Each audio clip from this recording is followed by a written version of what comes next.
இப்போ நம்ம எங்கே நிற்கோம்னா தென்காசி மாவட்டத்தில் ஹைவே பாருங்கள். அத்தியூத்தில் இருந்து கரெக்டாக 200 மீட்டர் போனால் போதும் ஹைவே வந்துடும். அத்தியூத்து ஒரு சரராஜா காலேஜ் பக்கத்தில் உள்ளே வந்து பாருங்கள். ஃபார்ம் ஹவுஸ் அமைக்க ஏற்ற இடம். இந்த மாதிரி சூப்பரான லொக்கேஷன் அமைச்சு 100 சென்ட் மொத்தமாக கிடைக்கவே செய்யாது.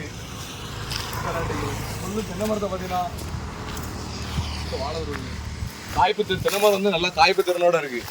நல்லா 25 மரம் நிற்கி நல்லா காய்ச்சிட்டு இருக்குது. அதுக்கு என்ன தட்டை போட்டிருக்காங்க விவசாய நிலத்துக்கு. ஒரு போர் இருக்குது நம்ம இடத்துல. அதுமாதிரி ஃப்ரண்டேஜ் மட்டும் 80 அடி நீளம் இருக்குது.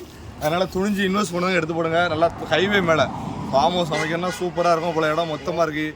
பக்கத்தில் ஒரு சென்ட் 1.5 லட்ச ரூபாய்க்கு முடிஞ்சிருக்கு. முடிஞ்ச ரேட்டுக்கு தான் அவங்களும் சொல்லுதாங்க. நீங்கள் நேரில் வந்து விசாரிச்சினாலும் பாருங்கள் இடத்த பற்றி. தெளிவாக இருக்குது இடம். டாக்குமெண்ட் எல்லாமே தனி பட்டா எல்லாமே பத்திரம் எல்லாமே அண்ணன் பேரெலாம் இருக்குது. பக்கத்துலலாம் நிற்காங்க. டேரெக்ட் ஓனர் தான். நேரில் வந்தீங்கன்னா நல்ல ரேட்டுக்கு எடுத்து தருவோம். நேரடியாக ஓனர் பண்ணி உட்காரச்சு டேரெக்டாக வந்து தம்பி வந்து பார்த்தீங்கன்னா இடத்த பாருங்கள். டாக்குமெண்ட் உங்களுக்கு நீங்கள் அட்வான்ஸ் போடணும்னே டாக்குமெண்ட்டே அனுப்பிவிடுவேன். முடிஞ்சால் பார்த்துட்டு வெரிஃபிகேஷன் பண்ணிவிட்டு நீங்கள் ஈஸியெல்லாம் பார்த்துட்டே வந்து பாருங்கள். நேரில் உட்காந்து பேசணும். நல்ல ரேட்டுக்கு முடிச்சு தரோம். நியாயமாக பண்ணி தரோம். தப்பி